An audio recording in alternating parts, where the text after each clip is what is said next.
Right now at 5 on WHAS 11 News, the Louisville Water Company is facing several lawsuits accusing it of discrimination. What these plaintiffs say unfairly happened inside the water company. Plus, Mayor Craig Greenberg's office revealing why his former deputy chief of staff was fired. But in a phone call with us, she's disputing their reasons. And ahead, a brand new school is coming to Fort Knox. How it's $1 million investment to American families. Right now at 5, we are following a crash involving a school bus in Clarksville. Thanks for joining us. I'm Shay McAllister. And I'm Doug Profit. This is late breaking news here at 5. Clarksville police say there are no children injured. We want to emphasize that. No children injured on this bus, but there are some serious injuries to the driver of the other vehicle.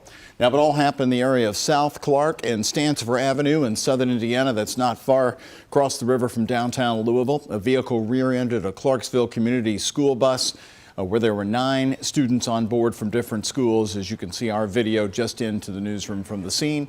Emergency medical services have released the students to their parents. The kids seem fine. You know, a couple of them I think were emotionally shook up a little bit just at the chain of events, but everybody was checked out by EMS. All the kids seemed to check out fine. First responders say to avoid the area as they work the scene. Again, there's no injuries to any children or the driver of that school bus, but the driver of the other vehicle is being treated for very serious injuries tonight. And in a different crash this afternoon, 2 infants were injured and taken to the hospital after a car crashed into a pole. This one happened in Louisville at 19th and Broadway, right in the Russell neighborhood. You see it there. LMPD First Division officers were sent to this scene. They say they found the car slammed into a utility pole. The 2 children were rushed to Norton Children's Hospital. They're currently in the hospital getting treatment. The condition of the driver is unknown at this time. LG&E tell us they're working to make sure power is repaired from that damaged utility pole. Our other top story here at 5, the Louisville Water Company is at the center of several lawsuits that claim racial discrimination, retaliation, and hostile work conditions at the water company. 4 employees filed the suit together, but the judge broke them up into separate cases. Today, one of those lawsuits is in motion as court narrows down their jury pool. Our Jose Alonso and senior photojournalist Alyssa Newton are reporting live from the courthouse. Jose, do we think that this trial is actually going to start today? Doug, it is not going to start today. They just dismissed court and they did make their final selection. But this has been a lengthy process of selecting out of 45 people who we didn't see dismissed this entire time. They were going through different questions and being vetted, asking if they had any prior prejudice before coming into court today. But at this moment, we do want to talk about how, again, things have been dismissed and they do have the jury selection. This is the first step out of one of 4 lawsuits against the Louisville Water Company. And we do want to get into some details of what we know about this case. It's an African-American employee of 16 years named Josh Bridges says he was discriminated against when applying for a new position within the company. According to the lawsuit, Bridges claims he got the position back in 2015, but a month later when he was notified the position was no longer available and the application title changed online. Bridges then filed a grievance with his union stating Louisville Water Company falsified documents claiming he was not eligible for the job. Similar positions also opened up in 2017 and 2019 where Bridges reapplied both times but was denied those jobs. He claims he didn't get the position because of his previous grievance. He noticed the job was eventually taken by a white employee he claims was less qualified and was favored by human resources. Now, we were able to reach out to Louisville Water about these lawsuits. They said in part of a statement, quote, "We respect the judicial process and respect that employees have the right to participate. We will provide the facts that support our story." And again, I did speak with the bailiff who did notify me that the judge went ahead and dismissed everyone today and that they'll be back in court tomorrow morning. Reporting live in downtown Louisville, Jose Alonso, WHAS 11 on your side. Jose, thank you very much. As we mentioned, 3 other men are also suing the Louisville Water Company right now, claiming racial discrimination. Here's a look at their claims. First, Laren Basie, an African-American man, claims the Louisville Water Company retaliated against him for reporting what he believed to be race-based discrimination against another coworker. He says he was then held to a higher performance standard and eventually placed on probation, which included a pay decrease. The Louisville Water Company denies that Basie ever made any complaint about his coworker and says the pay decrease was in lieu of Basie being fired. Next, David Gant, an African-American man, is suing, claiming he was held to a higher performance standard than his white coworkers. At one point, he was put on probation for performance concerns he disputed. He claims this punishment was more severe than any form of discipline his white coworkers received. Ultimately, Gant says he was fired when he had a necessary license expire. He alleges the Louisville Water Company ignored the policies it has in place for when licenses expire, instead immediately firing him. The Louisville Water Company claims it fired Gant after he operated a company vehicle on an expired license for more than 7 months.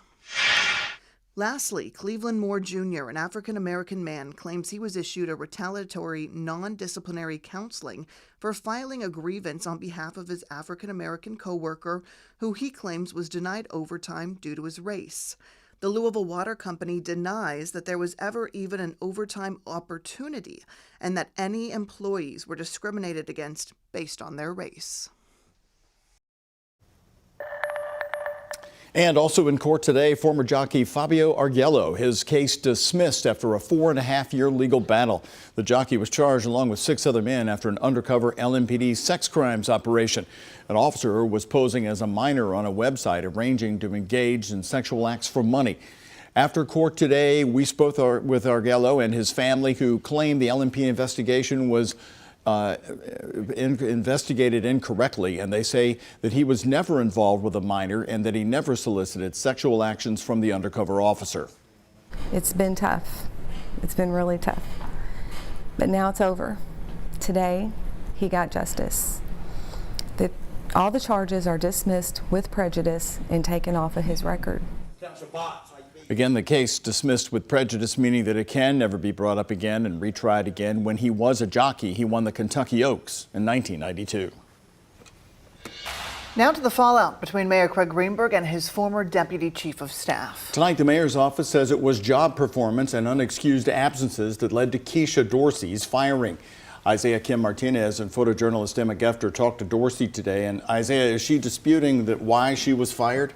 Doug Shea, very strongly she is. I talked with her over the phone just for a few minutes today. She told me even when she hasn't been in the office in recent months, she says she's been working and sending emails. Remember, Dorsey sounded the alarm last week after she says she was discriminated against and wrongly fired while on medical leave. She's calling for an ethics investigation into the mayor's office for discrimination. She cites a hostile work environment disproportionately affecting women and minority leaders. I was supposed to interview her on camera today, but because she had a conflict, we settled for a conversation over the phone. What is your, right here, right now, biggest pieces of evidence that the mayor discriminated against you specifically? One, it's not just the biggest piece of evidence. It's ongoing. I have documentation of back and forth with David Kaplan. Now, David Kaplan right there is Mayor Craig Greenberg's chief of staff and Dorsey's former supervisor. We obtained a copy of an email exchange between the two back in February where Dorsey voices concern over workplace culture. We're going to have Kaplan's exact response, part of it, to that email coming up right here at 6 o'clock. Meanwhile, the mayor's office says Dorsey was fired for a, quote, pattern of misconduct and job performance issues that followed a long history of repeated unexcused absences. Doug. Thank you very much, Isaiah. New today, people who live in the Highlands sent us photographs of these yellow flyers posted along sidewalks and buildings around the Baxter's 942 Bar and Grill. It's asking community members to shut the place down, alleging it is responsible for violent crime in and around the neighborhood. It comes after the deadly shooting near the bar just a few days ago. The bar spoke to us yesterday afternoon, saying the people responsible were not in their establishment. The flyers were gone before 10 this morning. LMPD and the Alcoholic Beverage Control Unit are investigating that shooting. And today we have new information on the fatal crash that shut down I64 westbound at the Gene Snyder for 3 hours yesterday. The Jefferson County coroner says 25-year-old Colton Tanner from Louisville was killed in his pickup truck in that crash. The coroner says he also had addresses in LaGrange. 2 other drivers were taken to the hospital in the 5-vehicle crash. Police said a semi at the center lane crashed into Tanner's pickup, causing a chain reaction collision. Witnesses told police traffic had slowed down in the area because of congestion and ongoing construction. The crash closed I-64 for 3 hours.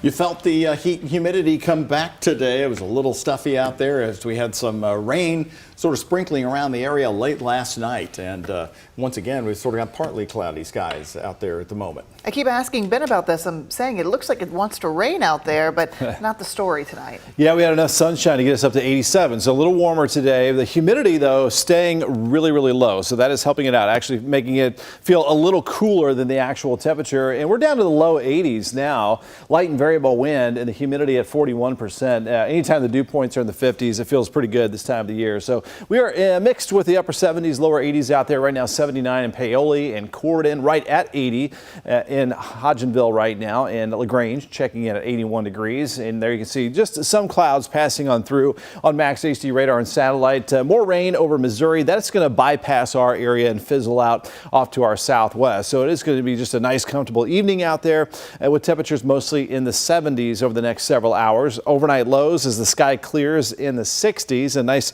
really comfortable start to our Wednesday. Now tomorrow a little bit warmer as we head up into the upper 80s, but the humidity still not too bad for our Wednesday. So mostly clear overnight, low temperature 67. That's what we'll have out the door. 84 at noon tomorrow, and that forecast high back to normal for this time of the year, up to 89 degrees. Now we are going to see a chance of some showers and thunderstorms developing a little bit later in the work week, and that'll be our next weather impact alert day. We'll show you when to expect it coming up.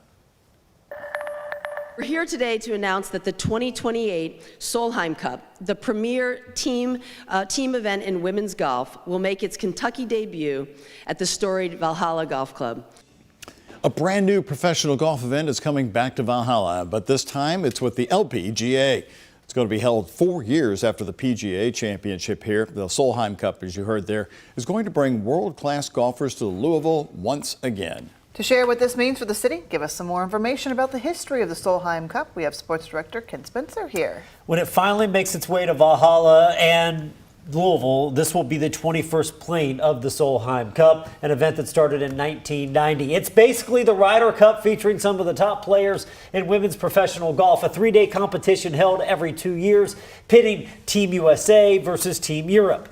Here was the scene this morning out at Valhalla for the announcement. The club says they were contacted by the LPGA about a year ago on hosting the event, and they were all in from the get-go. The LPGA feels Louisville has the fan support and corporate partners, which makes it a perfect location.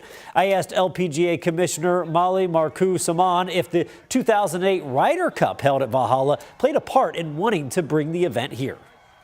Absolutely. I mean, I think it really plays out very well for team competition. And again, to have that energy, the Solheim Cup is like nothing else. I mean, it's like the Ryder Cup. Golf is always really exciting, and you have people raising their arms and being excited for the play. But when you're playing for your country, and team golf just brings out the best in the athletes, it brings out the best in the fans. Well, one of the reasons that Junior, David, and Chess and I bought it was we want to make sure, you know, Valhalla continues to have major golf events. And we have such a great history and in this town of dramatic finishes and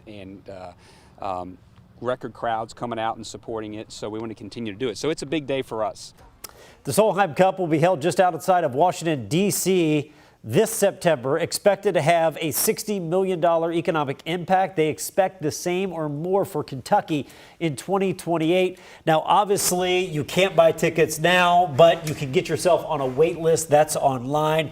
And for Washington, D.C., and then even in 2028 here at Valhalla, they expect anywhere from 130 to 140,000 fans on the grounds. Well, it's such a great time of year. You know, it's football season, an exciting time to be outside in Kentuckiana, but this isn't a boring old staid, quiet golf course like we're so used to. No, this isn't. Ken Spencer on the 18th. This isn't on the first tee or the 18th going, very nice shot, very nice shot. There's going to be heckling, there's going to be hooting and hollering, and everybody's going to be having a good time. You know, I mentioned in 2008 at the Ryder Cup, it felt like a college football atmosphere. It just was happening on a golf course. This is exactly what that's going to be like, featuring some of the best professional women's golfers out there today. That sounds like a lot of fun. That's right.